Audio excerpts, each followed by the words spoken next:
Good afternoon, everyone. Welcome to the last of the five webinars that the Moulana Bhashani Parishad of Australia organized to commemorate the 58th anniversary of Moulana Bhashani's historic China visit in 1963 as head of Pakistan's delegation to China's 14th National Day celebration on 1st of October.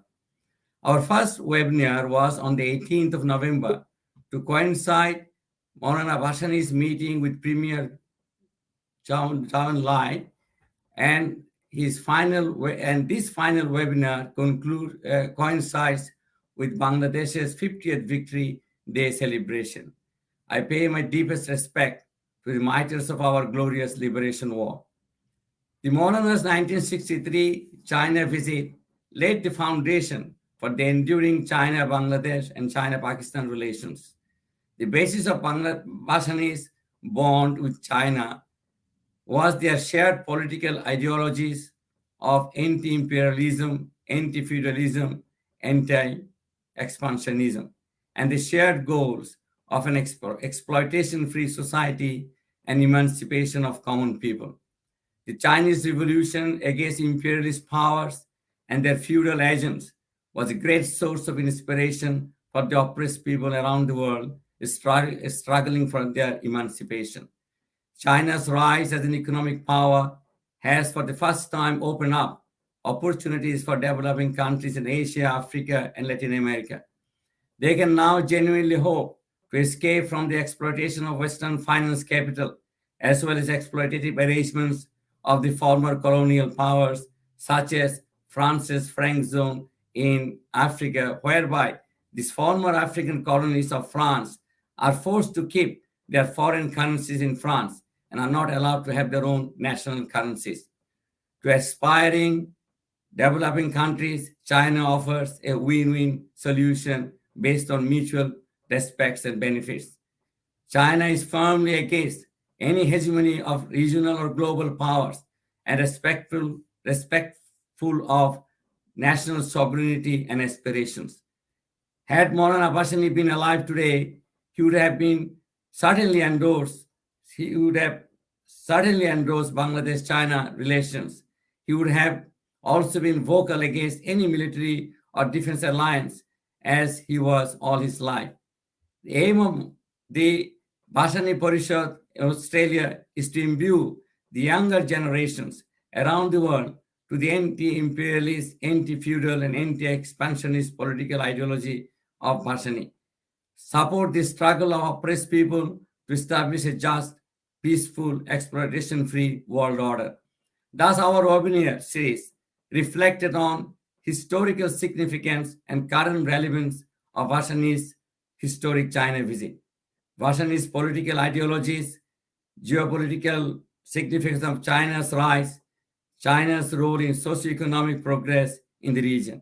Today, we are reflecting on Bangladesh-China relations. On behalf of the Bhashani Parishad Australia, I sincerely thank all the speakers, chairpersons, and all those who joined through social media.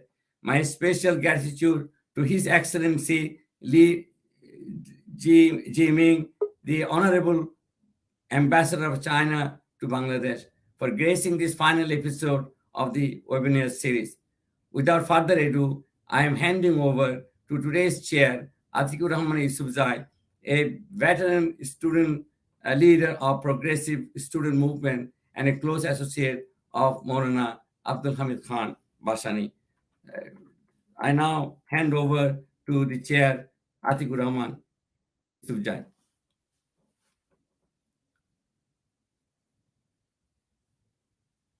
All of you are present here. Today, 16th of December, historic day, when we are going to celebrate our 50th anniversary of independence of Bangladesh. I am paying my due respect to the martyrs who give their lives and thousands injured people and those women and girls brutally tortured.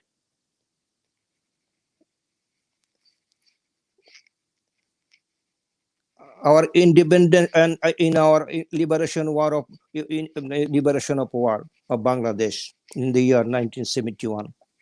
And as you know, at the same time, on behalf of the Moulana Abdul Hamid Khan Bhashani Parishad, we are remembering and celebrating the 50th anniversary of Moulana Bhashani's China visit in the year 1963.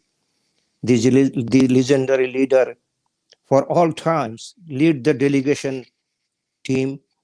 He went there as a state guest and meet Chinese PM Chou Enlai, Marshal Cheney. Moulana Bhashani was at the podium with the chairman Mao Zedong. That's the starting. Later, Qazi Zafar Ahmed takes a vital role to strengthen the friendship between Bangladesh and China.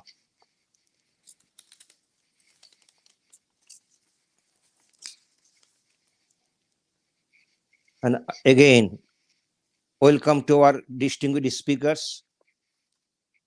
I am particularly delighted to see His Excellency Li Jiming, the Honorable Ambassador of China to Bangladesh. Your Excellency, your presence today, despite a very busy schedule, shows how much importance China gives to Bangladesh. This is highly significant for Bangladesh sovereignty and socio-economic progress, especially for resolving our water and other issues with neighboring countries. We also have Mr. Mustafa Zamal Haidar, a former cabinet minister, a leading figure in Bangladesh progressive politics and student movements in the 1960s and trusted friend of China. And we also have two very distinguished diplomats to speak on how to further Bangladesh-China relation, Ambassador Iftikharul Karim and Ambassador Shirazul Islam. Now, I invite Mr. Mustafa Zamal Haidar to present his views. Mr. Mustafa Zamal Haidar, now your time to speak, please. The glorious, victorious day, victory day of the people of this soil. This was a victory against the ruthless oppression and subjugation of our people by the Pakistani military junta. So at the very outset, I pay my infinite homage and profound regards to the departed souls of the heroic martyrs who sacrificed their lives for the emancipation of our nation. On this occasion, the Moulana Bhashani Parishad of Australia has chosen their concluding day of month-long webinar to commemorate the visit of Moulana Abdul Hamid Khan Bhashani to the People's Republic of China 6 decades ago. He was the man who first uttered the thunderous voice of Assalamu alaikum against the Pakistani autocratic rulers. I take this privilege to congratulate Dr. Anisuzzaman Chaudhuri and the whole team of the webinar for taking such a stupendous task. I also express my sincere gratitude to His Excellency Mr. Li Jiming, the Honorable Ambassador of the People's Republic of China in Bangladesh, for kindly gracing the occasion today. At the same breath, I pay my regards to the chairman of this event, Mr. Atikur Rahman Salu, learned participants, Ambassador Iftikhar Karim, Ambassador Sirajul Islam, and others for joining this event. Today's Bangladesh-China relations grew up ever since the historic visit of Moulana Bhashani as the head of the delegation of Pakistan to China's National Day celebration in 1963. I start from here that today's Bangladesh-China relation grew up ever since the historic visit of Moulana Bhashani as the head of the delegation of Pakistan to the People's Republic of China's National Day celebration in 1963. He was truly the leader of Afro-Asia Latin America's toiling masses. The relationship between the two countries has been nurtured and taken forward in post-independent Bangladesh by Qazi Zafar Ahmed, as acknowledged by former Honorable Chinese Ambassador in Bangladesh, Mr. Chai Shi, in his commemorative article in a book of remembrance on Qazi Zafar Ahmed. We are the proud torchbearers of both Moulana Bhashani and Qazi Zafar Ahmed and remain China's trusted friends forever. I was a cabinet minister in 1987 when President Hossein Mohammad Ershad was warmly received in China. This was a visit at the request of the left-leaning ministers of his cabinet and which was facilitated by Qazi Zafar Ahmed, the then Deputy Prime Minister. The relationship between Bengal and China is a very old and historical one. Chinese monks, scholars, traders began visiting Bengal frequently from the period of Qin dynasty. Famous ancient Chinese travelers to Bengal included Fa Xian, Jiying, Juanzhang. During the Pal Empire of Bengal, Otish Dipankar of Bikrampur traveled to China and played an important role in developing Buddhism there. The Prophet of Islam, peace be upon him, is reported to have advised people to go to China, which was a far distant country from Arabia, to gain knowledge and learning. In 648, a companion of Prophet Muhammad, Sa'd ibn Abi Waqqas, who is credited to have introduced Islam in China, followed a route via our Brahmaputra river. Evidence remains in Lalmanirhat of a mosque built by Sa'd ibn Abi Waqqas and is known locally as Abi Waqqas Masjid. China under Ming dynasty and Bengal Sultanate exchanged many emissaries during the 15th century. A southwestern silk route connected Bengal and China. The Chinese Muslim Admiral Cheng visited Bengal Sultanate many times. Chinese Prime Minister Zhou Enlai visited East Pakistan several times in 1950s and 1960s. The Chinese Communist Party maintained close ties with Moulana Bhashani and Qazi Zafar Ahmed. Moulana Bhashani in particular was very close to Mao Zedong, as it is evident from the fact that Moulana Bhashani stood next to Chairman Mao on the podium celebrating China's National Day. The relationship between the two countries is flourishing every day. China is now the largest investor in Bangladesh and the most trusted strategic partner in our quest for socio-economic progress, as well as in safeguarding our national interests and sovereignty. Defense cooperation is one of the significant pillars of the relationship between Bangladesh and China.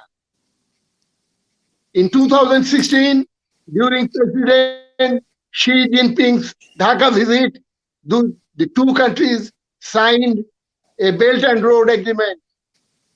The total proposed Chinese investment is 38 billion US dollar, roughly 10% of our GDP, the largest sum ever placed to Bangladesh by any single country.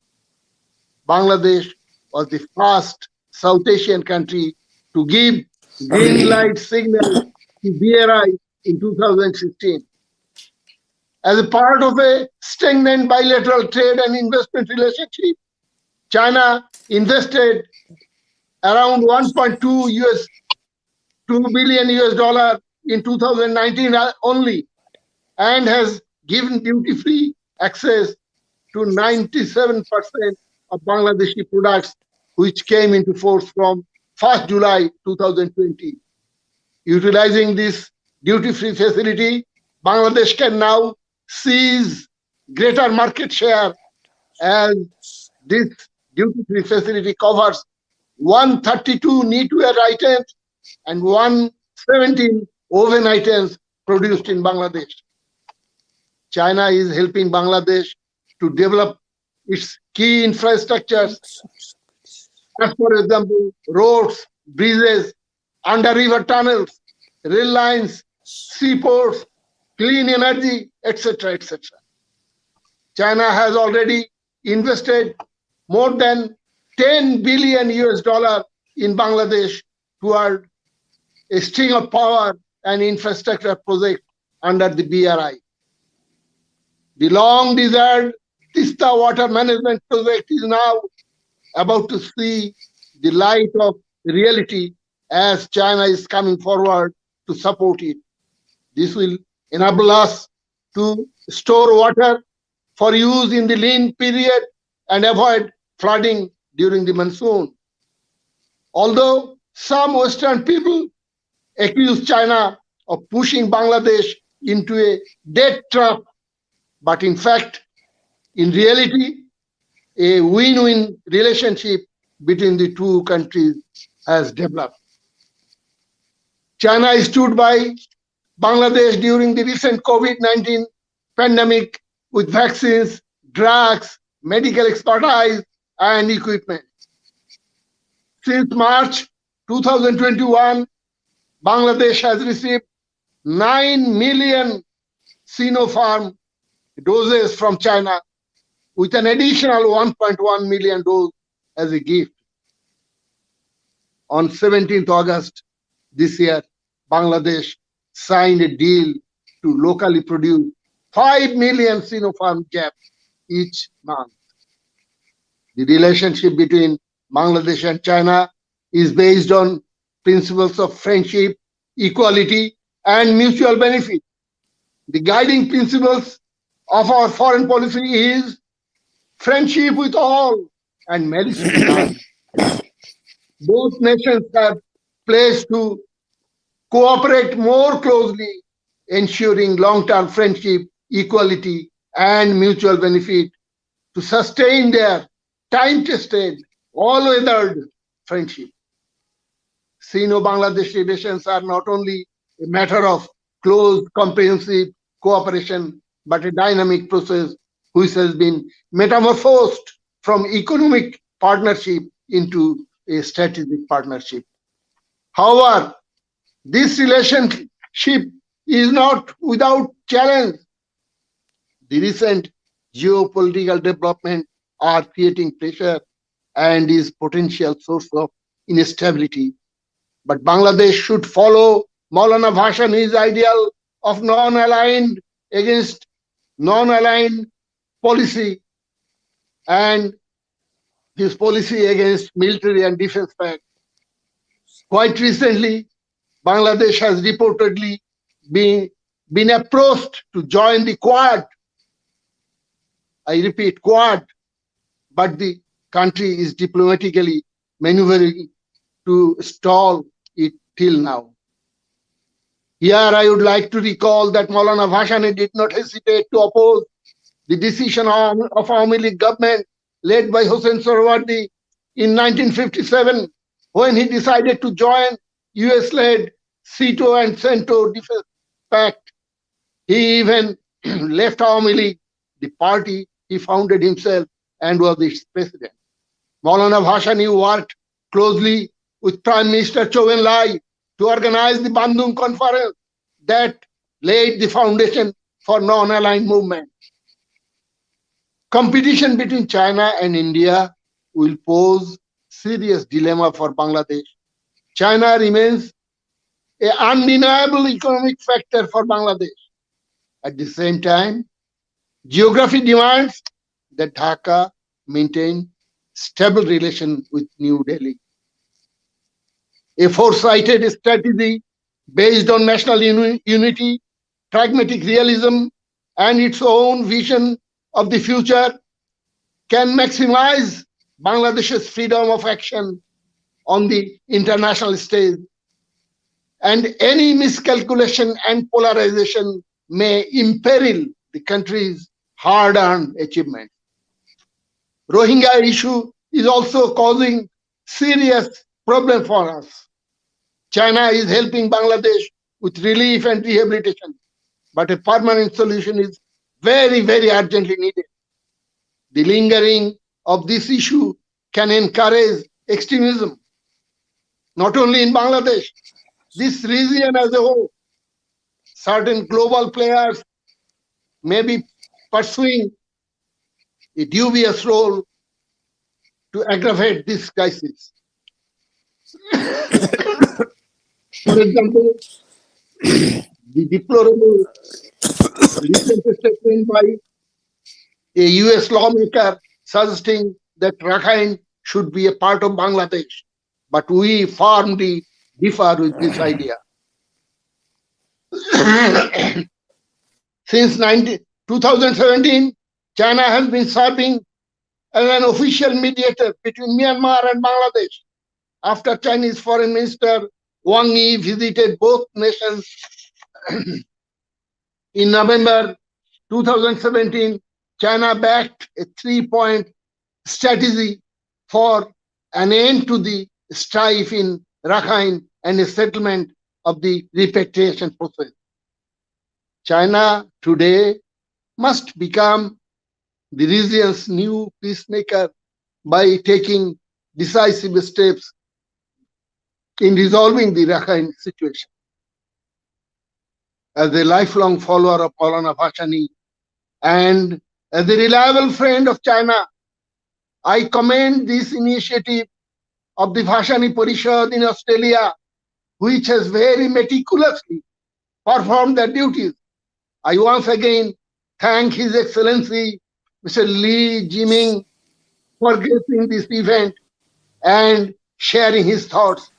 My thanks also to all the participants at the month-long webinar series. I wish continuing flourishing of Bangladesh-China friendship for many, many years to come. I thank you, everyone.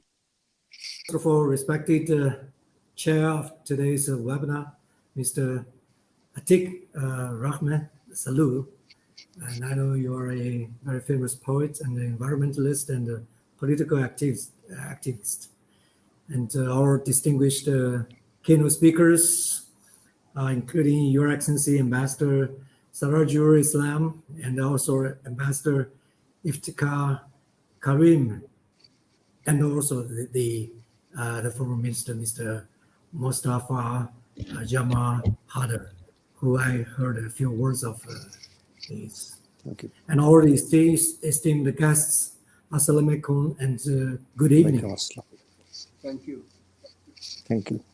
It is a great pleasure for me to join you today on this Golden Jubilee celebration of Bangladesh's Victory Day.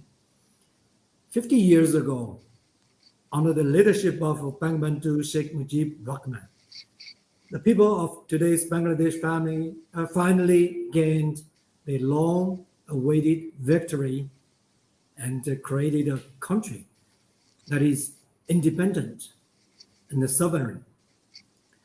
I hereby pay my tribute to the father of the nation, Bangbantu Sheikh Mujib Rahman, and all the freedom fighters of this country.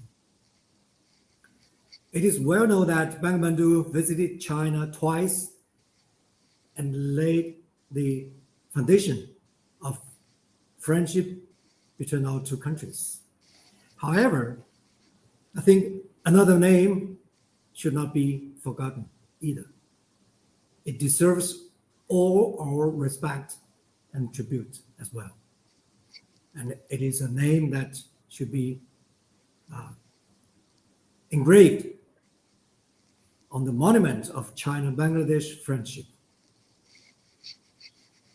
Thus, it is a privilege to speak on this webinar in commemorating Moulana Bhashani and his visit to China which took place 58 years ago.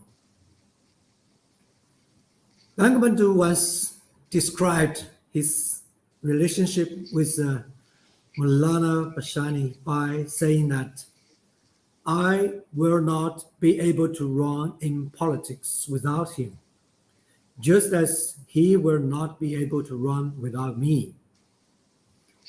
And I've noticed that on November 17th of this year, which is the 45th death anniversary of Moulana Bhashani, Prime Minister Sheikh Hasina issued a message saying that Moulana Bhashani had worked throughout his life for establishing the rights of the working class people. He had an ideological alliance and a political closeness with father of the nation, Bangabandhu Sheikh Mujib Rahman, and struggled for a progressive, democratic, and non-communal Bangladesh, which is free from oppression and deprivation.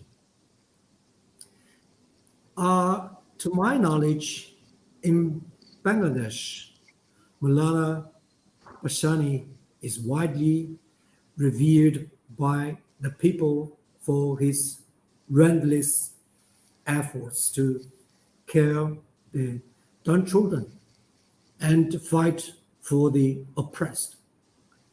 He paid his first visit to China on October 1st, 1963, to attend the celebration of China's 14th National Day.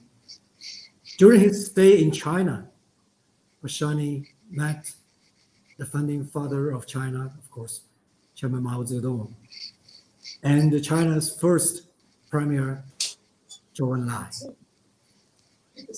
As the influential leader of the then East Pakistan and today's Bangladesh, of course, and a committed left-wing politician, Bhashani emphasized the significance of his country's connections with China, thus paving the way for China-Bangladesh friendship that is growing increasingly stronger today. I was told that there is a very interesting anecdote about Moulana Bhashani when he was visiting China. During one of their meetings, Chairman Mao desired to provide Bhashani with a gift, and instead of asking for anything else, Bhashani immediately mentioned probably a printing machine is a good idea. According to Bhashani, the reason for his requirement is that a printing machine would help and allow the political philosophy, ideas, and information to reach the general public efficiently. But the story tells that after a moment of thought, Chairman Mao Zedong, being himself a leader of the oppressed and an individual deeply connected to the land, stated that Chinese government would offer another option, which is a tractor as a gift, and which would help establish a cooperative agricultural system. I don't know if this is a true story or it's just a true history or just a story. But from this anecdote, I think it can be seen that although the two leaders, meaning Chairman Mao and Bhashani, the two leaders might think a little differently on how to build their countries. Their deep love for their peoples and their profound faith to provide them with better lives are the same in nature. To keep the memories of this visit to China alive, Bhashani wrote a book called Mao Zedong Deshe, or In Mao Zedong's Country, in which he anticipated that in the near future, China would emerge as a strong country and the whole world would bear witness. Almost 6 decades have passed since Bhashani's visit to China, and the Mao Zedong's country has been massive transformation under the successive leadership of visionary Chinese communists. This year marks the centenary of the founding of the Communist Party of China, or CPC, and China has achieved the goal of building a moderately prosperous society in all aspects, or in Chinese we call it Xiaokan society. By eradicating absolute poverty, China has already achieved this goal. Nowadays, China is not only an engine driving global economic growth, but also a responsible player in the international arena of defense, peace, development, freedom, democracy, fairness, and justice. What Bhashani said in his book about China has already come true. And China and Bangladesh have always been good neighbors and good friends since we established diplomatic ties 46 years ago. We have never stopped supporting each other since then. During the visit of President Xi Jinping to Bangladesh in year 2016, our ties were elevated to a strategic partnership of cooperation, which has ushered in a whole new chapter in our friendship. Facing the common enemy of COVID-19, our two countries have had each other's back and provided the best illustration for building a community with a shared future for mankind. In the days to come, China is ready to carry on the goodwill of leaders of the older generation and will always stand with Bangladesh in helping to achieve her full potential. The Chinese dream of the great national rejuvenation and the Shuna Bangla dream are well connected, and let's join hands to realize our dreams together. Long live China-Bangladesh relationship. Thank you. Thank you, Your Excellency, for your remarks. This is very heartening, and the story that you mentioned are not stories; they are true. And if you have time to visit Moulana's place in Santosh, those tractors and printing machines are still in display. So he has a little museum we have made there, and those are still in display. And you are most welcome to visit Moulana's museum. Okay. Yeah. Mr. Chair, it's up to you now. Thank you very much, Mr. Haidar, for your excellent expression. And Dr. Anis, if you are there, you have something to say? No, not really. Please. No. Thank you.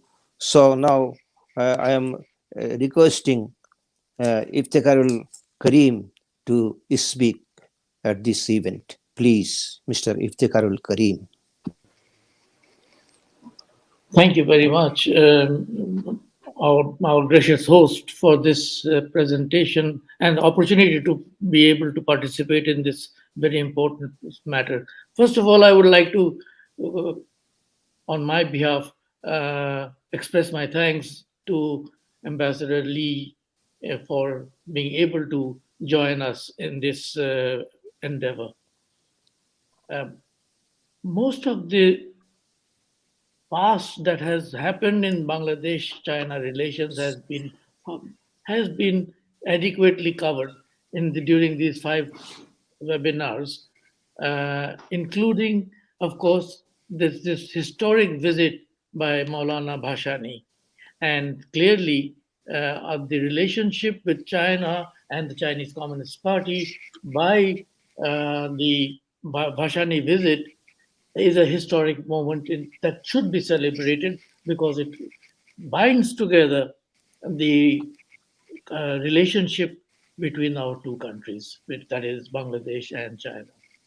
But going forward, Bangladesh-China relations and its future is a very, very significant stage of our relationship because with His Excellency Mr. Xi Jinping's visit to Bangladesh in 2016 has brought about a very, very significant change in the relationship between Bangladesh and China because it established a strategic partnership. And that enhanced status of Bangladesh China relations is something that needs to be nurtured carefully and with for mutual benefit of both these countries. At this point in time, there are many ensuing challenges to Bangladesh China relations, which are externally, I would say, run or powered. For example, Bangladesh has been facing pressure to becoming involved with Quad. It is not. It is a challenge that we think is, as far as Bangladesh is concerned, we have no interest and we should have no interest in joining the Quad because it doesn't serve our interest at all. And it creates an unnecessary instability in regional politics and relationships between the countries. Having said that, how do we go forward with this spectacular growth and achievements of China in the last 45 years? I remember I had the honor and the privilege to witness the 16th, I think, Communist Party in 2002, the CPC, and I was astounded when the roadmap for Chinese economic achievements of quadrupling the GDP in 20 years was set. And for that, at that time, it seemed astounding to make such a plan acceptable. But the Chinese government and the Chinese people and have achieved that status of moving out from a middle income developing country to a superpower, that one of the two dominating powers in the world today. And it has brought about a paradigm shift in international relations. Because of that paradigm shift, Bangladesh and China can become, by its strategic partnership, can play a very, very important and distinctive role within our region as well. For us, the challenge, of course, is that, for Bangladesh, I mean, the challenge is how do we navigate this strategic partnership relationship and enhance our own self interest, promoting our own self interest rather than to becoming subject to pressures from within the region. With these very, very cursory and perhaps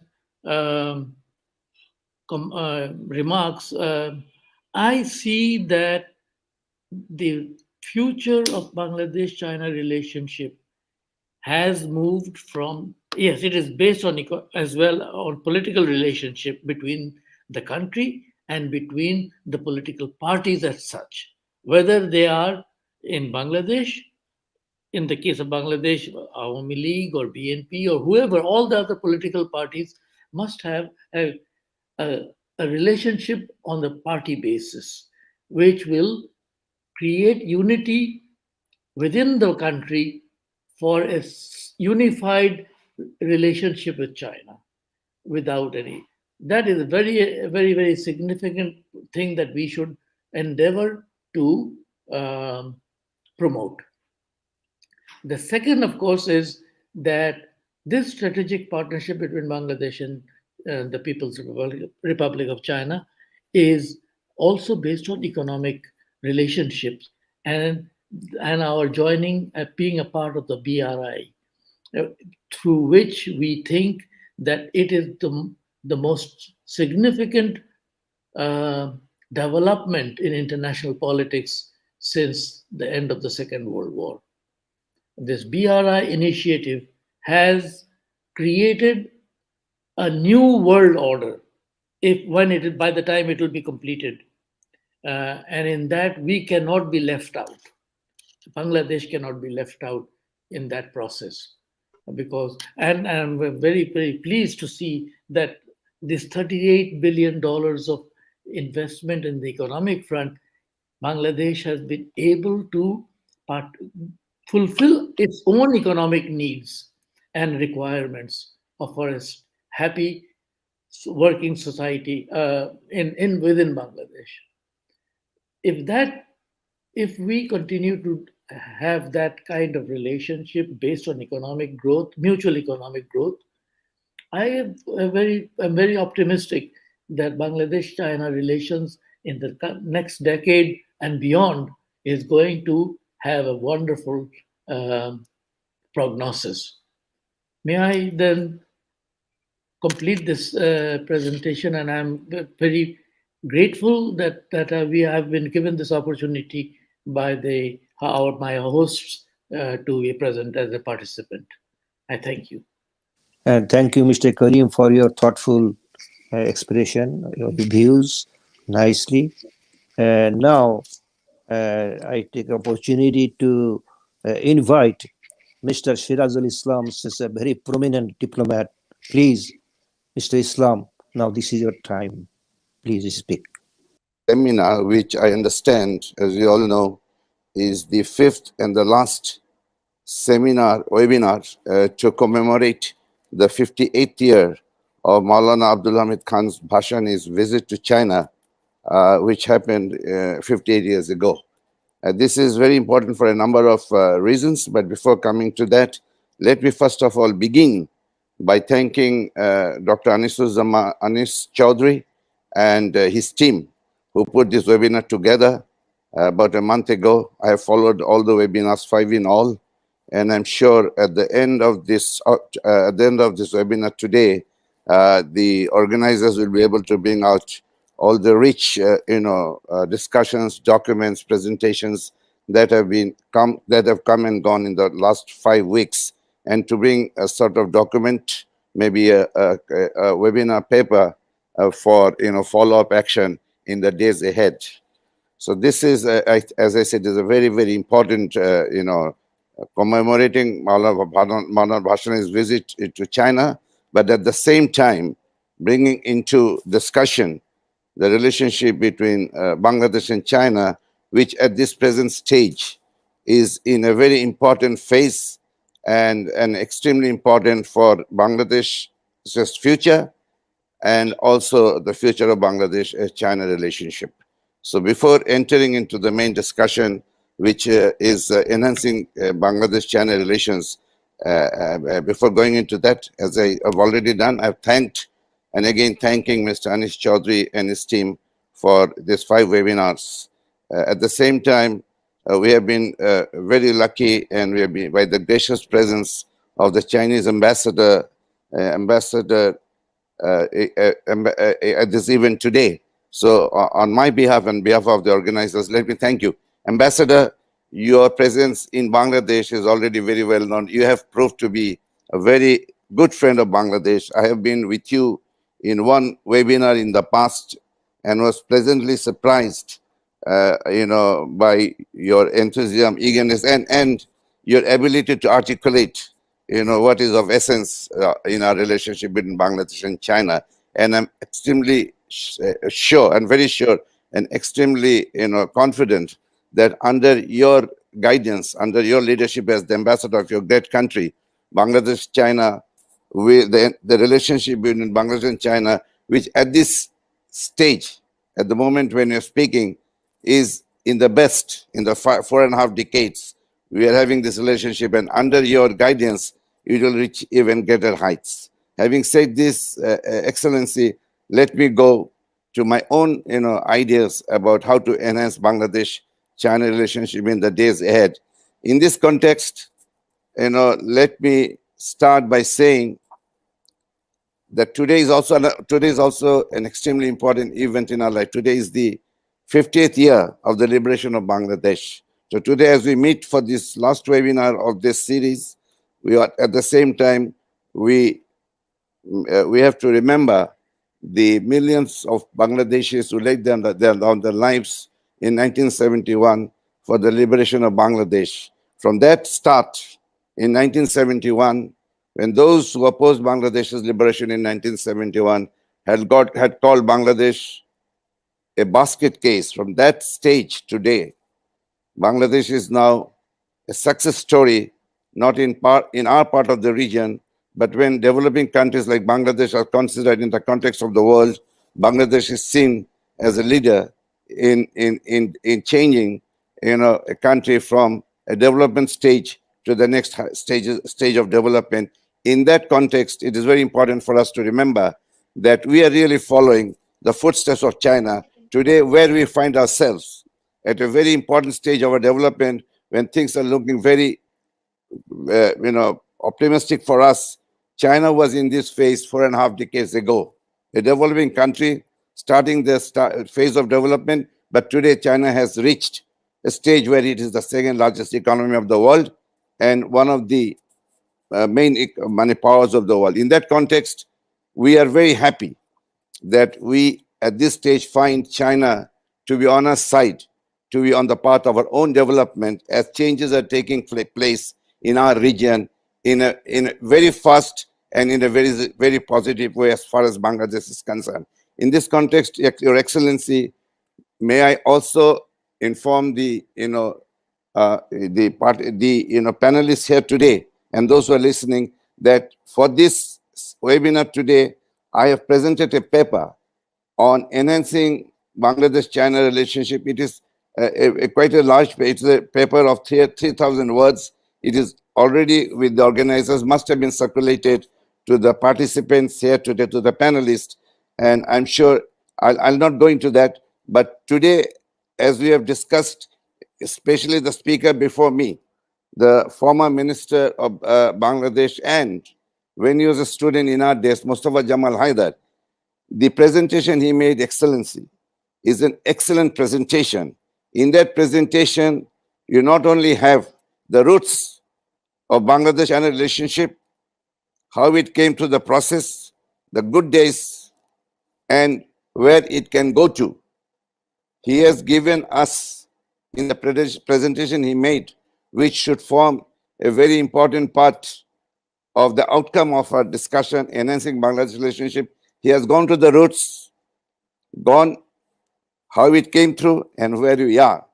And some of the things he said in his paper must form as an important part of the vision that for which we have worked today, which is how to enhance Bangladesh relationship to a new level of excellence. In that context, Excellency, China-Bangladesh relationship has come to this stage for a number of reasons. one thing I remember when anybody in Bangladesh, thinks of Bangladesh's relationship with China, especially those of us who are Muslims, and it is a predominantly Muslim country. When China comes in our mind, we remember our holy prophet, Prophet Muhammad, peace be upon him. He had said 1500 years ago, when he was spreading Islam, he had said, if need be, those days China was known to the world as it existed then, as an epitome of learning, as an epitome of grandeur. He had told his disciples, for education, if need be, go to China. So that, that in direction that the Prophet gave us, Prophet Muhammad, peace be upon him, gave us about China, is etched in our memory. So whenever we think about China, immediately a lot of good, feelings comes amongst us, and we look upon China as a friend.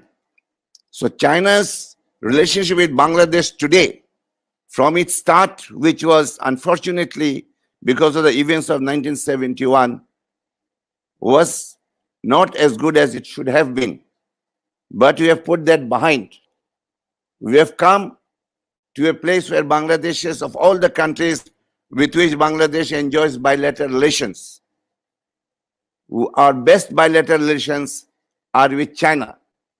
Those first 5 years of our existence, we have put that behind. Today, we are in a place where China's relationship and Bangladesh's relationship with China is the best, but that's not the end of it.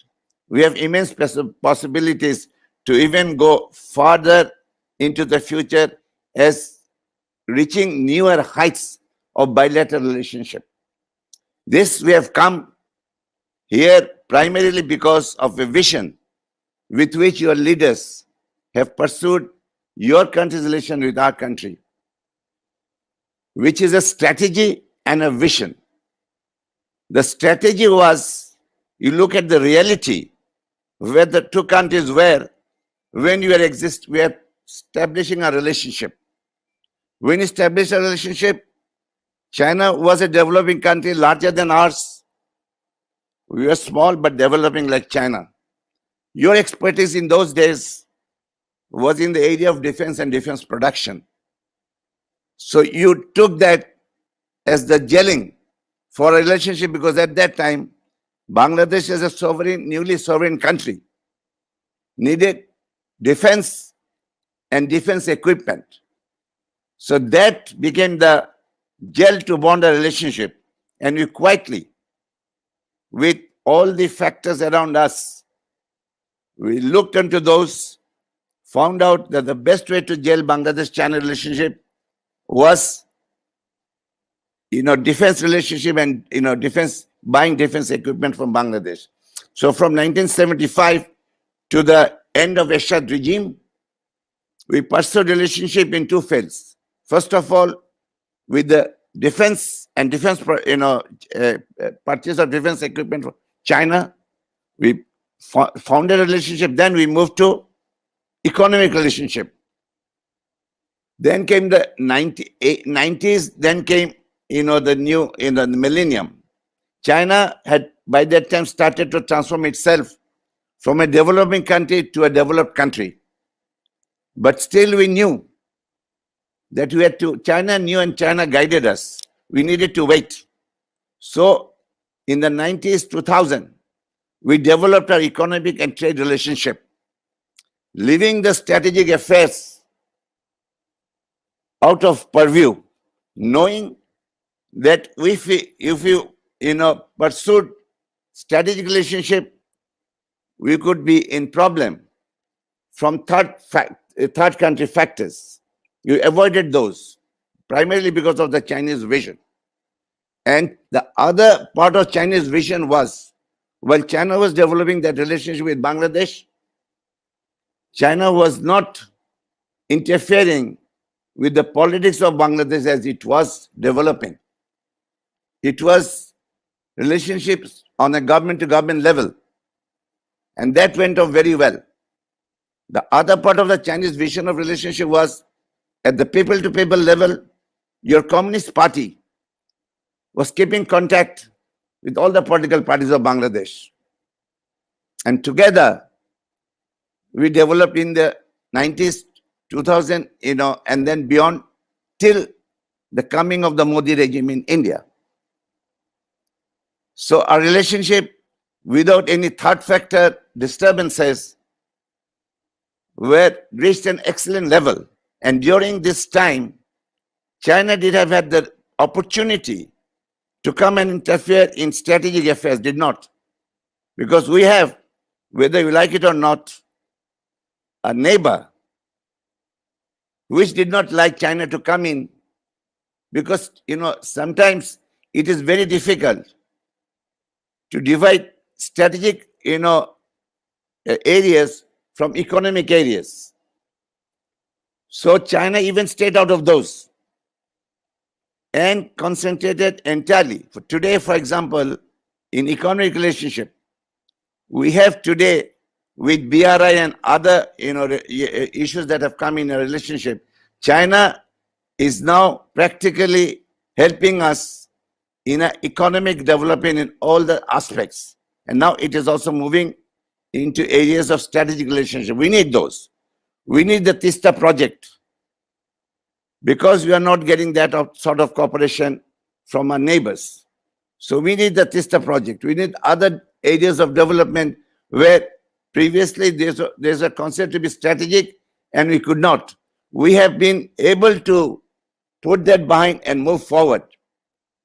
So Your Excellency, the one part of the relationship that still remains to be nurtured is, while you have been able to help us, our relationship have been able to move forward in all the respects. And the vision of Moulana Bhashani, the welfare of all the people, which China has done for its own development, that was also your vision for Bangladesh. That is why you established relationship at the people-to-people level through your Communist Party. There is where you need to nurture a little bit more. There is where in Bangladesh, at the level of the people, we are seeing certain problems. Unless those are nurtured, those are looked into, unless you fulfill your commitment, your vision in reaching what you have achieved, in case of a relationship with Bangladesh, to reach the entire people of Bangladesh, we will have a problem in the future. Let me be more specific. That is where we'd like to bring it to your knowledge and through you to the government of China, to your Communist Party, that our people now need Chinese guidance for entire people to come together with the leadership like China. In China, the entire Chinese people and the Communist Party, they are moving in the same vision. In Bangladesh's politics, there is a big danger. There is a big problem. That is where you need to extend your vision so that half of the people of Bangladesh are not divided half and half. I don't know if I've been able to make myself clear, but you've asked me, I'll be able to make it clear. What I'm trying to tell you, Excellency, up to maybe a few years into the past, you have been the same with all the political parties of Bangladesh. You need to do the same now. Let your Communist Party keep contacts with all the political parties.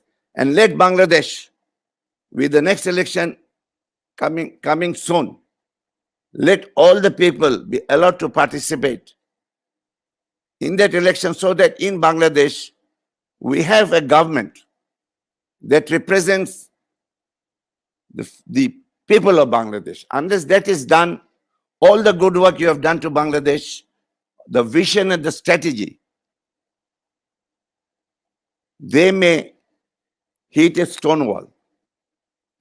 That is where, Excellency, your presence today has been very important. We need to tell you The people of Bangladesh need, countries like China to use their good influence to see like your people have a voice in your government. Your people have a voice in what the government does in our people, a lot of them, because of the election in 2014, the election in 2018, have been left out. Unless they are brought and allowed to give their voice together in the election that is coming in a couple of years. Unless that happens, all the good work Bangladesh and China has done, the vision of Moulana Bhashani, the welfare of the entire people, not part of it. The vision of the Chinese people was the welfare of the entire people. So that is where China's wisdom is required in our bilateral relationship. That the people of Bangladesh as a whole must go forward, not part of it. And that can be done with the election that is coming forward. I know China doesn't do it. I know China's policy is, as I've written that in my paper, you do not interfere into the internal affairs or the domestic affairs of a member country. But in Bangladesh, the problem in our politics is so clear that many of us see, unless that is corrected, unless the entire people have a voice in what government is chosen, what government determines their future, unless that is assured for the entire people, all the good work we have transferred ourselves. We are following the Chinese footsteps, Chinese dream. But we have come into a critical phase where unless the opportunity is given to all the people of Bangladesh, not half and half, that is politics. I know again, I'm repeating again, it is not your strategy, it is not your vision. What the people of Bangladesh, what they do is their own business. But in Bangladesh, it became so apparent, it's become so obvious that unless that is corrected, I don't know, I'm not a politician. I don't know how that can be corrected. But that needs to be corrected. Unless we have, moving forward, a government that represents the voice of the people in one way or the other. If it represents half, avoids the other half, all the good work done in Bangladesh can hit a stone wall. With these words, Excellency, remembering again Moulana Bhashani, his vision, he was the man from the soil. His vision is the vision with which China has come where it has come today. Good of the entire population, good of the entire people. That vision of Moulana Bhashani, that has been said very eloquently by Mustafa Jamal Haidar, who was a close comrade of Moulana Bhashani. So he knows Moulana Bhashani inside out. That vision is the Chinese vision.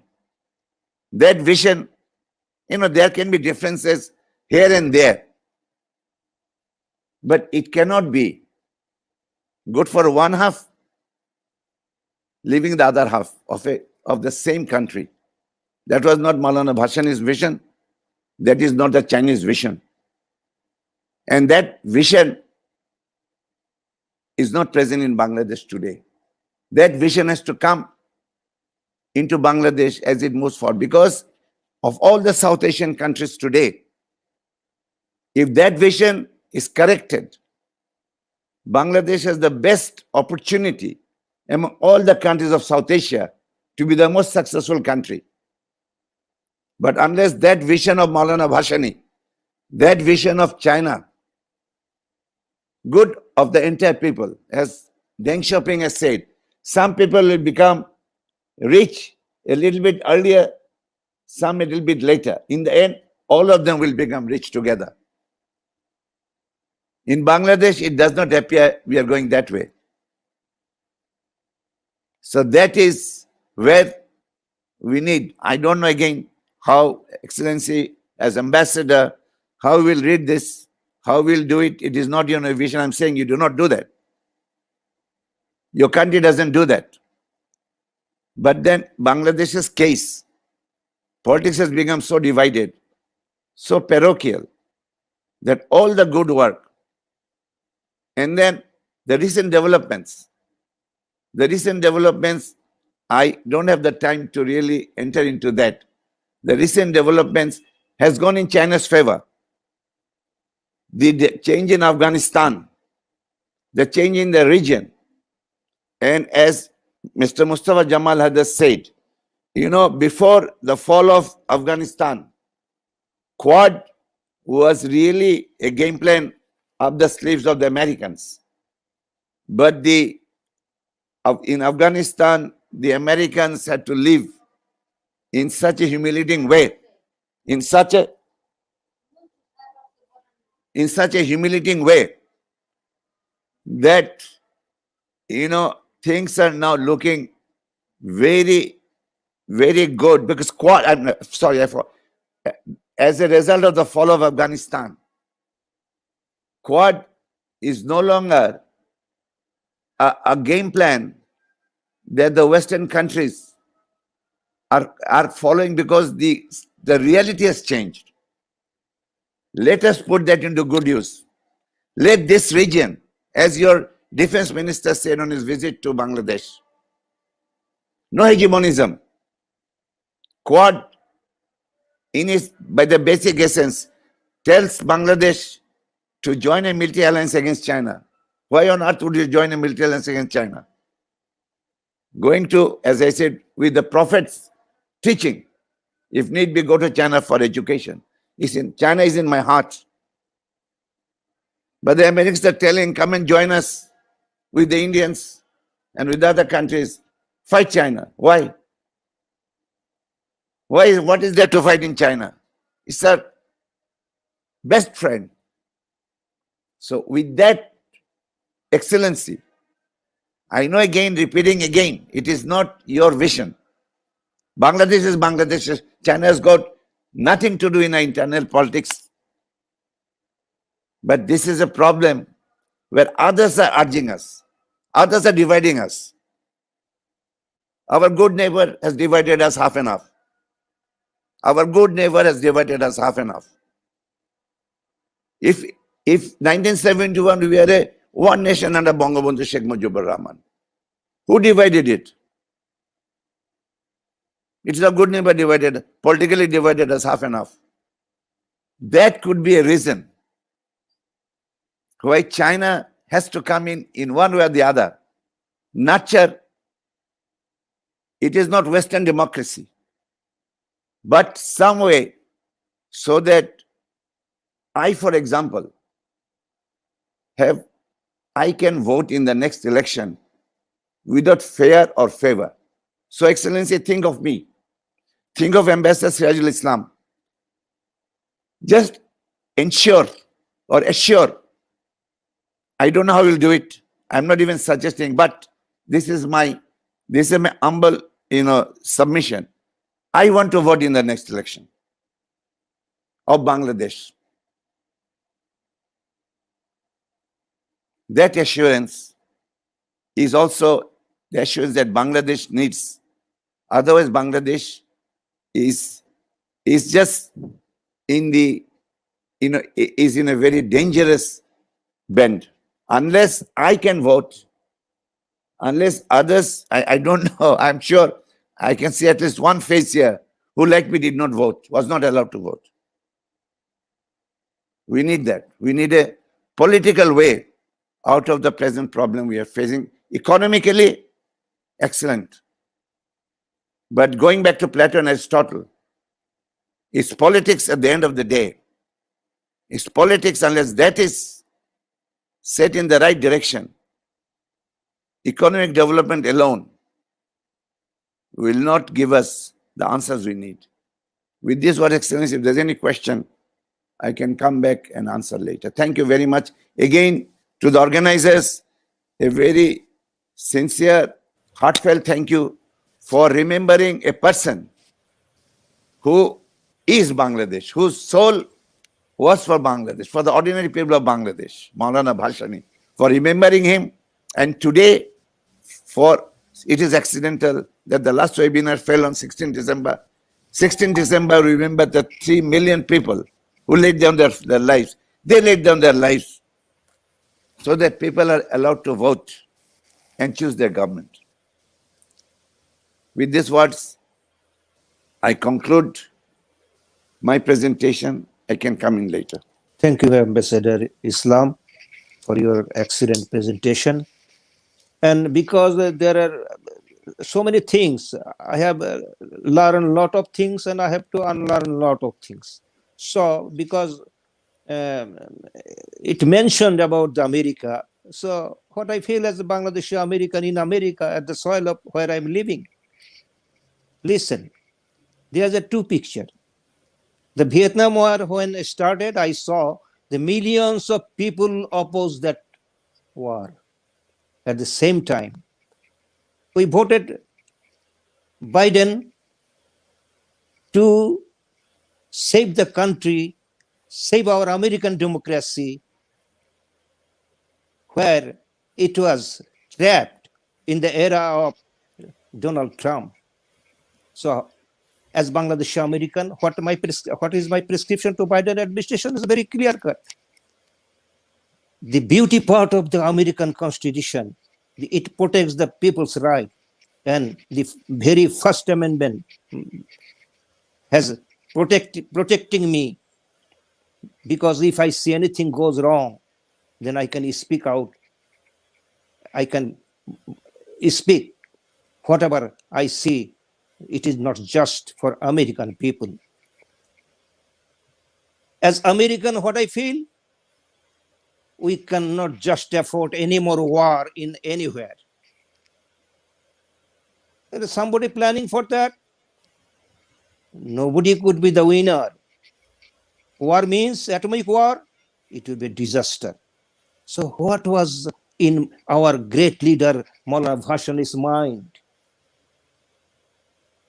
In his mind, he always for pro-people, pro-nature, pro-environment. So as we are talking about, so the people of America, they want friendship with everybody, not war. This is our tax money. We want to know where our tax money goes. However, I feel proud that I'm Bangladeshi American.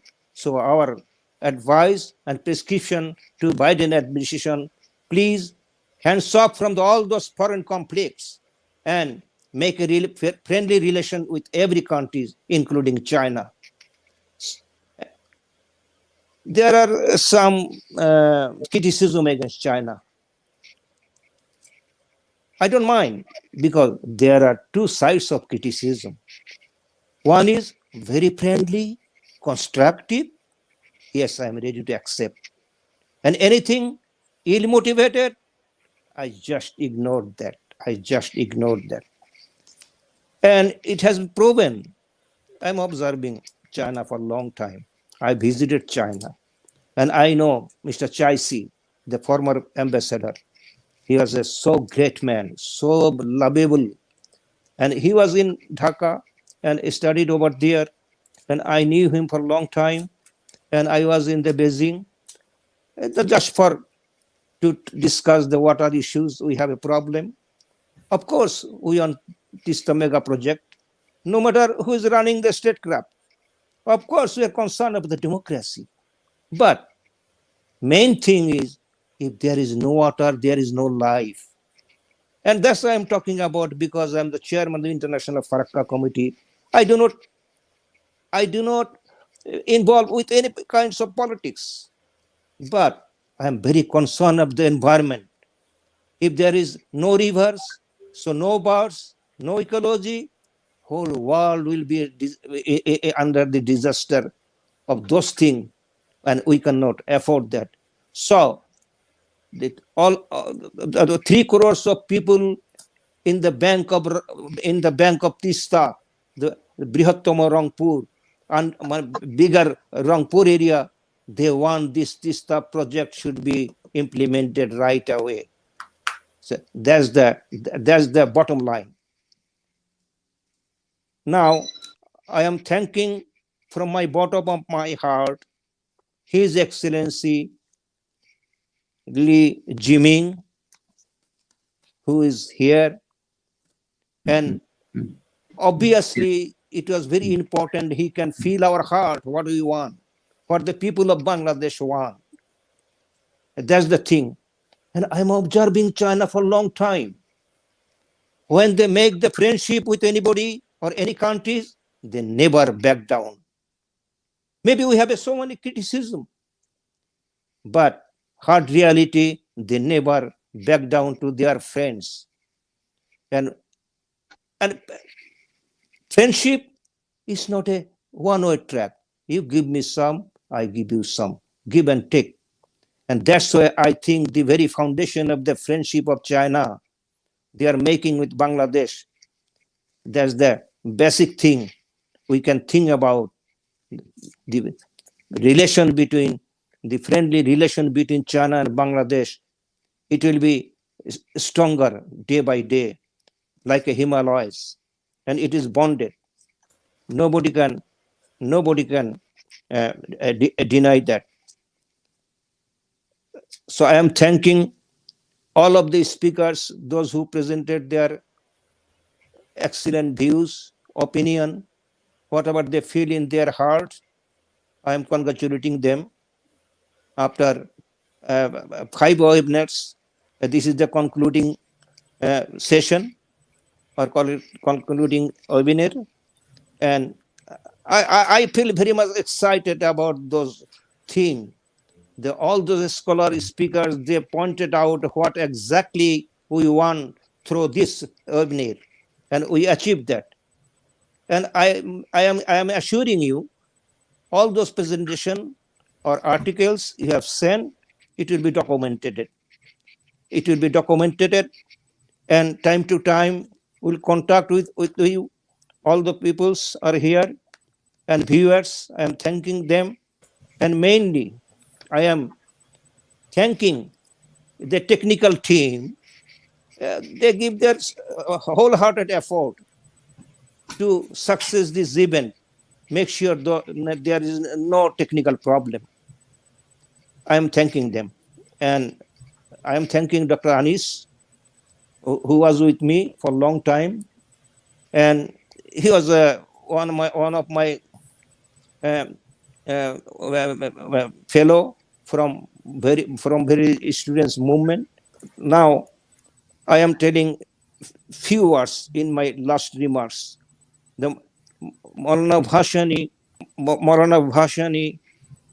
who was for peace-loving people, who was the leader of the oppressed people. He always against the war, and through love and emotion and affection, he wanted to conquer the whole world. And he was the Mukut Bihin Shamrat. He has only one poor title, Muslim leader, means the leader of the oppressed people. And that's why the Bangladesh and China friendship long live, and thanking everybody. And the Maulana's last will is to maintain the harmony and peace for the betterment of the people, but not war. War can bring only destruction, but friendship can make the country, any country, greater, bigger. So I'm thanking all of you again. Yeah, I just want to say a few things, just want to summarize, especially Ambassador Siraj Islam and Ambassador Iftakhar Karim. They made some very important observations, especially, it appeared, lecturing to you, Your Excellency. Moulana Bhashani was a true friend, and a friend can tell a friend with their open heart. So because we consider China as our best friend, so whatever we have in our heart, we tell you openly. So you have to take it in that way. Only friend can tell the friend. As Moulana Bhashani also told Chairman Mao Zedong what he liked and what he did not like. Okay, and he appreciated that. So this is what the friendship is. So I don't want to go into that, but I want to show one very interesting point about China's rise and how it happened. Being an economist, I was just looking at some data as the Honorable Ambassador Shir Islam was presenting. Let me see whether I can show it technically. Yes, share screen. Yes. Yes, yes. Yeah. You can see until 1994, 4 countries, China, India, Pakistan, and Bangladesh, in terms of per capita GDP, per capita income in US dollar, were about the same place. 350, 360, 340 per person income. China really broke away from 1995, and you can see where China is now. Is about 10 times the per capita GDP of other countries. And this is interesting. So the Chinese growth is not even 3 decades. And this is remarkable. It never happened in human history. Never happened in human history. This is the first time a country a country of 1 billion people, not a small country, a country of 1 billion people to rise. And this was possible because of the vision that Ambassador Siraj Islam was referring to. A unified country with a single vision, under a single leadership. And this is otherwise it's not possible. People can talk about many other things, but the most important thing is everybody working towards one vision and one goal. And that is what China is now. And if you actually, and the other thing that Ambassador Siraj Islam mentioned, that if you do not correct the politics, this development can hit the wall or can go in a very wrong direction. I would like to give an example from Pakistan again. In the 60s, Pakistan was one of the fastest growing country, and it celebrated decade of development together with the first decade of development of the UN in 1968. But within 2 years, and actually in 1970, Pakistan's GDP grew at the fastest rate in 1970 throughout the history. And in 1971, the country broke because the politics was not right. So this is an important lesson that we must keep that in our mind. And we don't want our country, which we established at the cost of so many lives, to fall behind and not to succeed.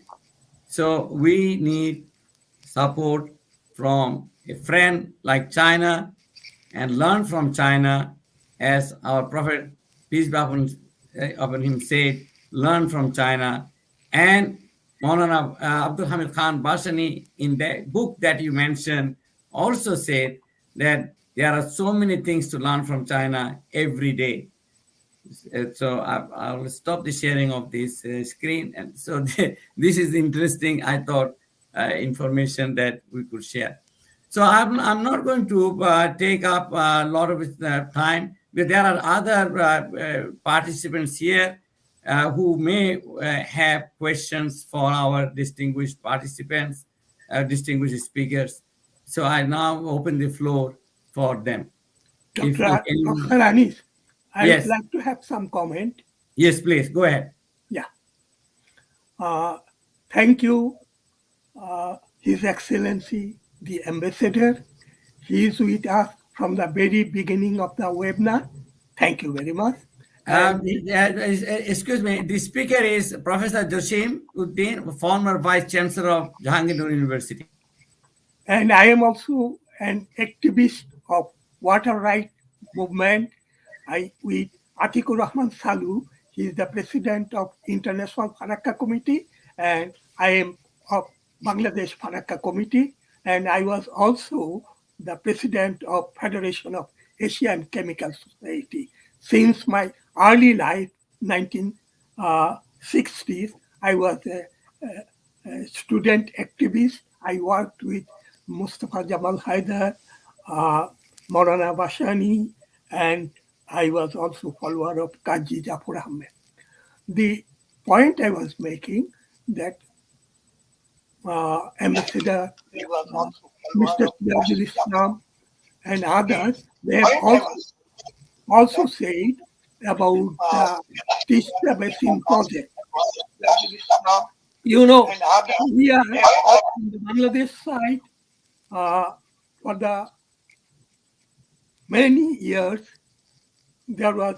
we are trying to have a deal with India about the Tista Basin project.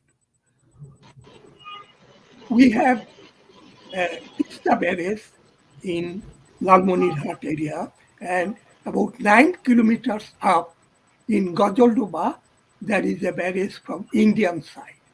And during lean period, we don't get even a single drop of water. Water only which is coming as it is very negligible. But sometimes when there is, flood in the upper region, they open all the sluice gate and the lower riparian area of Tista Basin, it is going. There is flood and riverbank erosion. So China Power Development Company, they came up with a project about 1,000 crore taka for the development of Tista Basin. We, from the International Farakka Committee and Bangladesh Farakka Committee, we held this initiative and we gave a public statement. As Atikur Rahman Salu said, we are only interested for the water right of the lower riparian country. If there is no water, whole of this region will become just like a desert. So we are always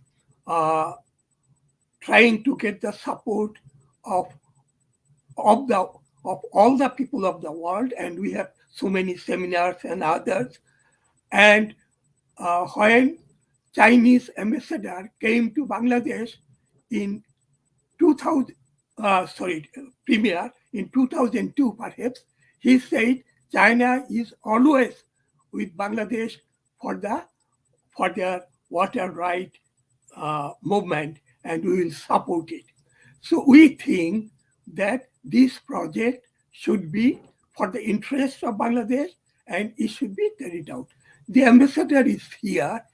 If I don't know whether he can give us any update about this project, in what direction it is going. And I would like to thank all the speakers. Jamal Haid Bhai, he was our leader and he gave a very forceful presentation about Moulana Bhashani and our relationship with China, including our great leader, Moulana Bhashani and Kaji Jafar Ahmed. Mr. Ambassador Sirajul Islam, he mentioned a very important point. The economic development of a country should also go with the political development. You know, in Bangladesh, it's true, the country, for political reason, it is divided. So, Professor Joshim, there are many other speakers. If you could okay, so kindly I don't want to just want to mention this. So I think that we should uh, include all the people of Bangladesh for the development and other activities. Just I would conclude my comment with one thing that 1 week back from Google, I had a,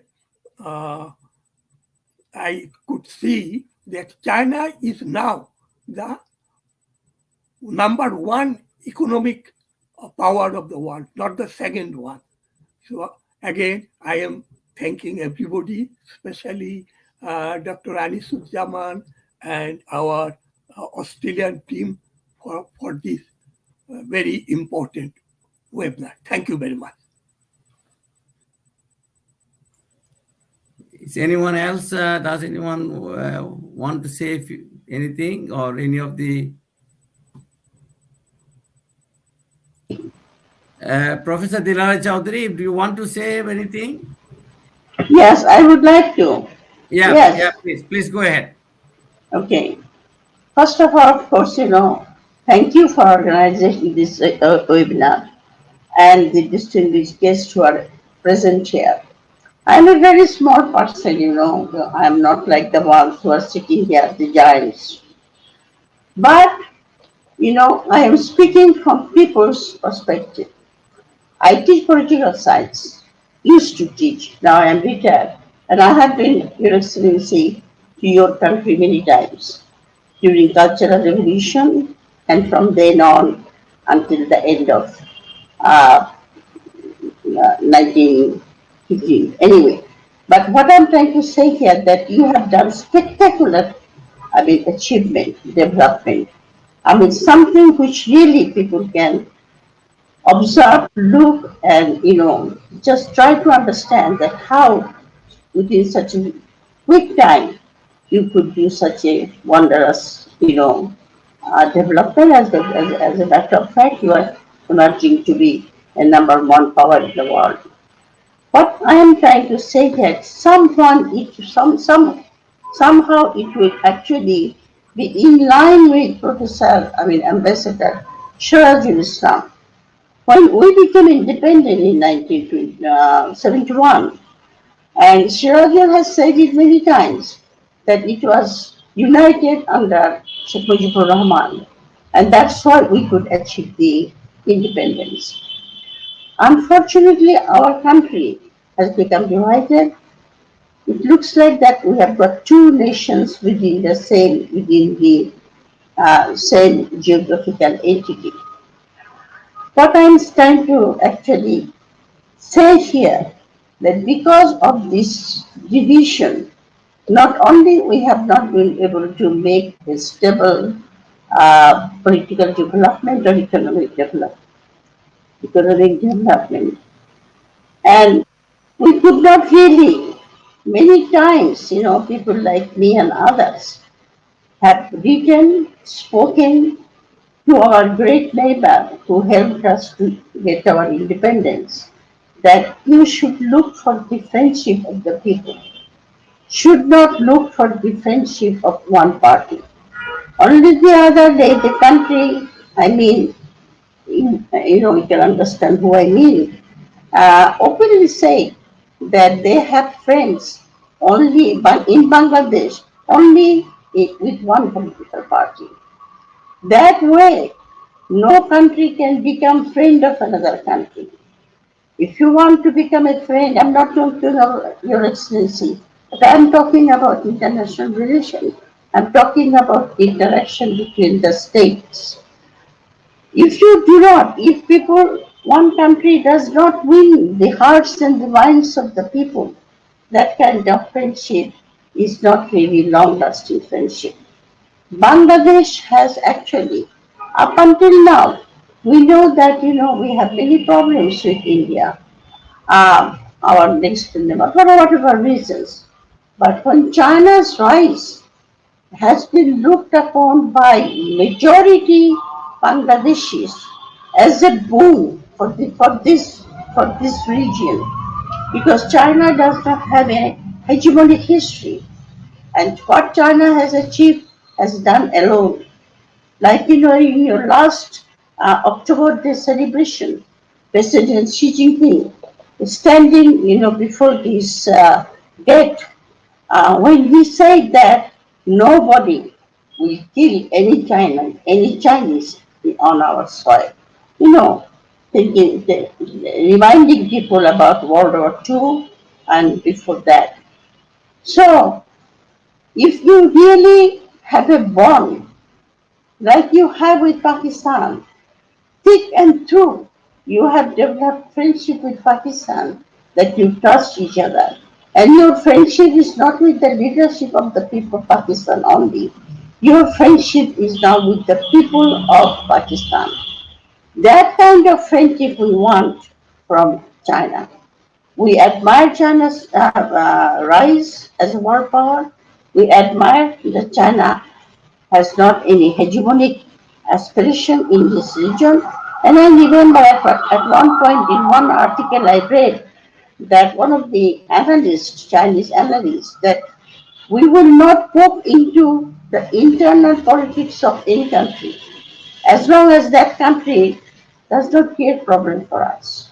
You can have any kind of system in your own country, but as long as you do not disturb our, ambition, a peaceful rise of as a world power, we will not really bother whether you will have a democratic government or whether you will have, of course, question of manpower is of course different here. Well, I mean, human rights is different here. So we would expect that the recent statement which you have made in Bangladesh has created confusion among the people, in the people's mind, that is China going to mention a party as its friend? So I would end by saying, as a very, very ordinary citizen, but a patriot, I want my country not to be caught in the battle or in the conflict of the big powers here. And in that context, we would hope that our government, people's government, we will have.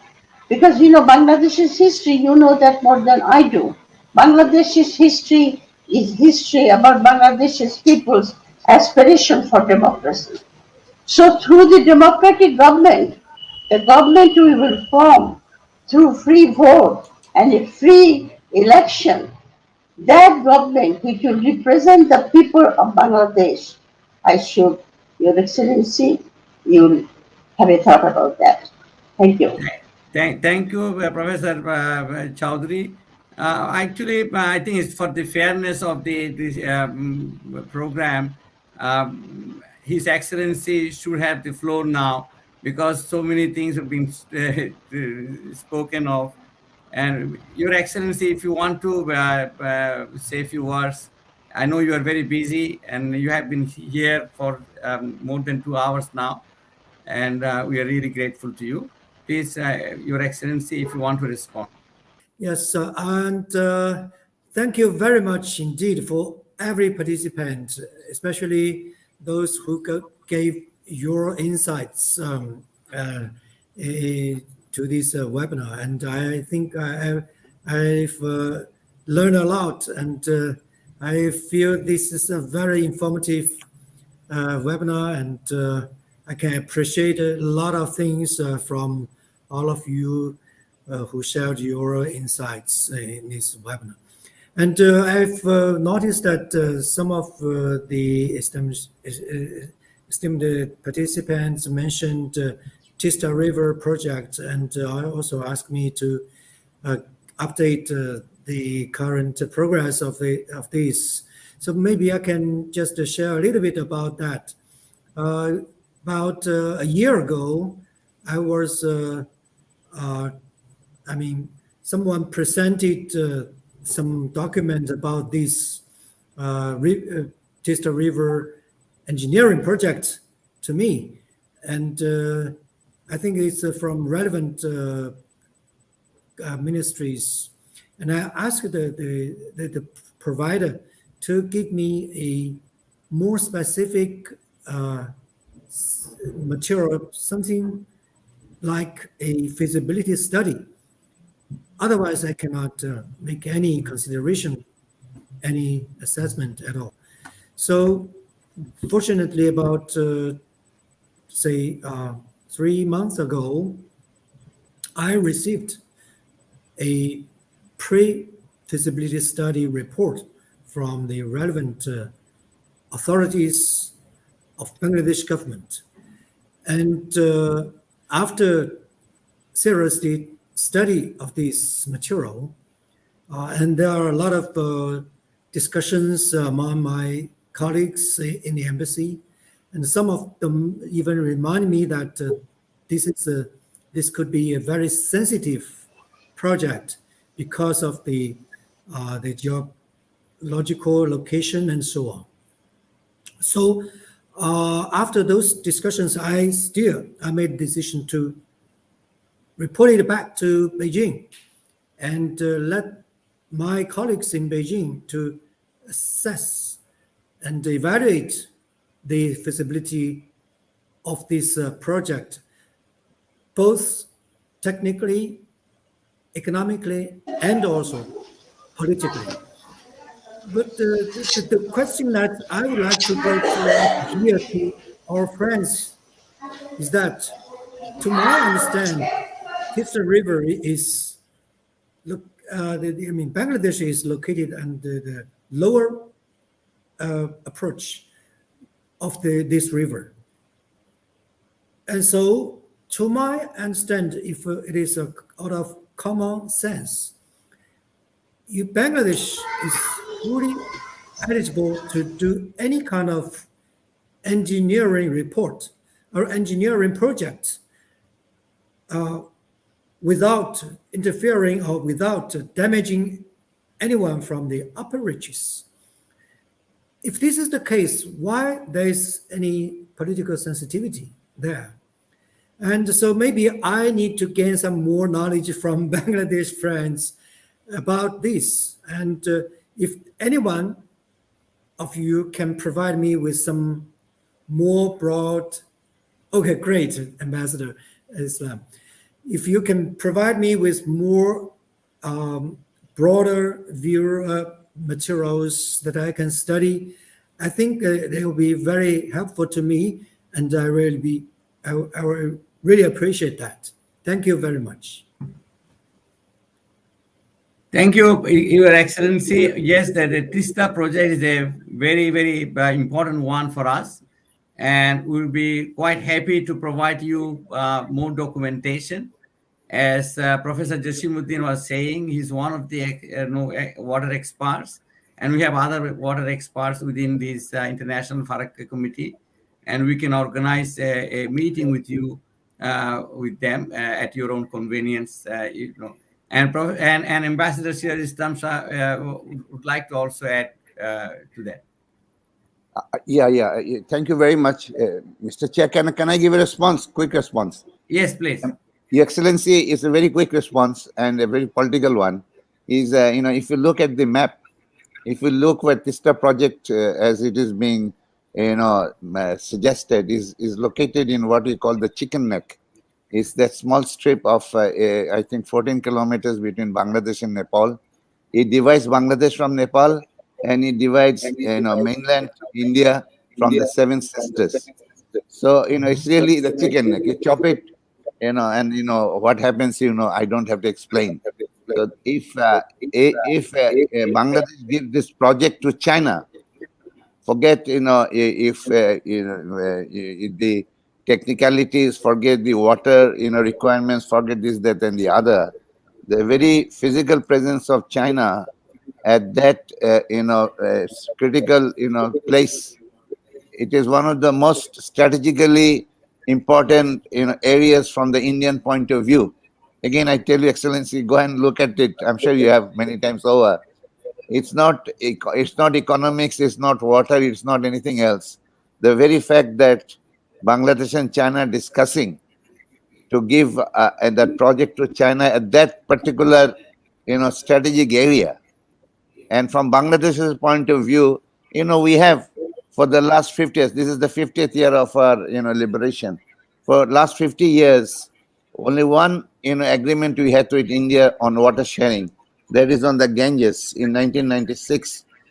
And the other 54 rivers which share with India, we have had no agreement so far. In 2011, after we had given them connectivity, we have given them everything else they wanted, security.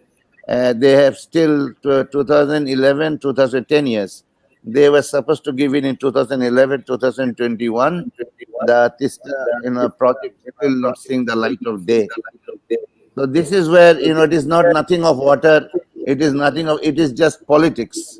That's where it is. So, Excellency, we can give you a lot of documents. The Ritista, as people say, as people who know about the water, Mr. Joshima wouldn't be able to say, in the upstream, withdrawal of water on the Tista, the downstream where we are located, there is, the river is getting drier and drier. At a time will come, there will be no Tista river at all. So this is all, all politics. Unfortunately, that is the point I tried to make. Without, I tried to be diplomatic, so I couldn't say a lot of things. But now, since we are the fag end, let me be a little bit undiplomatic. In relations between Bangladesh and India, now China has inadvertently worked into this. It is all politics. It is all what people perceive, and that is where your vision doesn't allow you to indulge in the domestic affairs of another country with whom you have bilateral relations. But you have been dragged into this, as Mr. Anis has said. Pakistan in 1969-70 was on the takeoff stage because economically it was looking so rosy, but then politics came in and everything fell like ninepin. It just collapsed. So here you are, Excellency, great country, China. Undoubtedly, you are the second strongest economy. But in this region, believe me, because I've been in America, I do study American politics. The problem that America is suffering from, especially the things you are hearing Donald Trump uttering, America doesn't look it will be going far into the future. But China's future is assured, And as we say in our religion, inshallah. So you are sitting tight, sitting solid. But now perhaps you have to look into the example that Dr. Anis Chaudhry has said. Pakistan, late 1960s, when it was looking all rosy, ultimately at the end of it is not economics, not finance, not anything else. It's politics. That's what great philosopher like Plato, Aristotle, Socrates has said. Unless you are able to resolve your conflicts, you don't achieve anything at all at the end. So China, wise nation as you are, really wise, and your leader Xi Jinping is really the wisest leader among all the international leaders today, has to look in Bangladesh politically. Please look at Bangladesh politically, where Bangladesh's politics is going. I understand of the political parties, one party made a fundamental error somewhere down the road. But look at Bangladesh's politics where it is today. Unless the political issues are put at the front, it will be the classical case of putting the cart before the horse. So, Excellency, it is not, as Mr. Jashimuddin can give you tons of papers about the Tista project, but this is politics, Excellency. So this is what I have to say. Thank you, Ambassador Siraj Islam. And as I said, we scheduled this program for 2 hours, but this is so interesting that is still continuing, and people still have the patience. And especially, I'm very much impressed that His Excellency, despite so much his busy schedule, is still here. And also, it is actually not a coincidence that we planned it today. We planned this the end, the last one on the 16th of December, and very deliberately, because this is the victory day for us, and it's a very important day for us. and that's why we organized, because some of my colleagues said, why on this day, why couldn't have been a day before or day after, but we decided to have it on the Victory Day because of its significance, and also a starting day.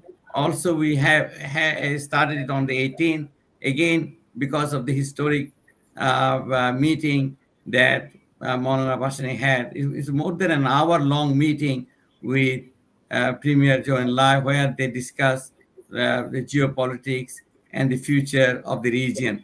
In fact, that the transcript of their meeting, I don't know how where the CIA got hold of, is now available online. Because they are the period of confidentiality, whatever they have, is over. Now you can get it. So we also have it. And if Your Excellency, you want to have a transcript of that, I can provide that as well. So, is there anyone else want to add anything to the rich discussion that we had?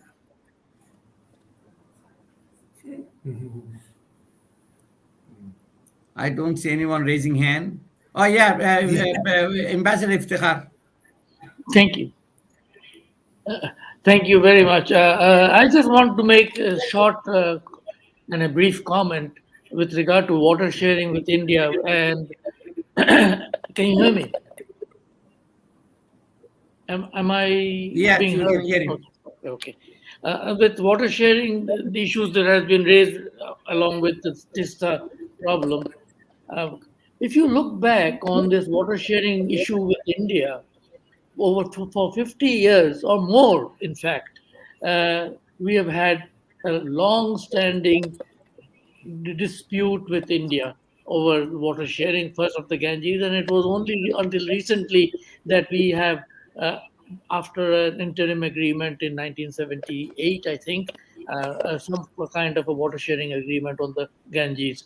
But most importantly, my observation is, it was not until the government of China, People's Republic of China, started looking into the Great Bend project on the Brahmaputra, that which began to harness the water of the Brahmaputra within the Chinese territories. That the Indians got alarmed and they began to use the same argument that Bangladesh as a lower riparian had been trying to advance with India. And now they are using that same argument as a lower riparian with China. To that extent, there is a very strong possibility that the waters of the Brahmaputra, resolution of that Great Bend project issue, can actually provide momentum on the Tista with India. That is my brief comment. Thank you. Thank you. It's a very, very pertinent and very interesting point that you mentioned. And India never wanted to internationalize the water issue. They always wanted it bilaterally. Now with China, it has to be more than bilateral. And I think in the 2005 or 2006, when I think it was 2005, when the premier of China visited Dhaka, did say explicitly that whatever happens in the lower riparian of Brahmaputra, China would have interest in that. So I think that statement probably still remains true. Is anyone else would like to add anything to the very rich discussion that we had? No? And Your Excellency, Lee, do you want to come back and say anything? No. Otherwise, Thank you. Dr. Anis, then we can conclude the session. If anybody, so you can please.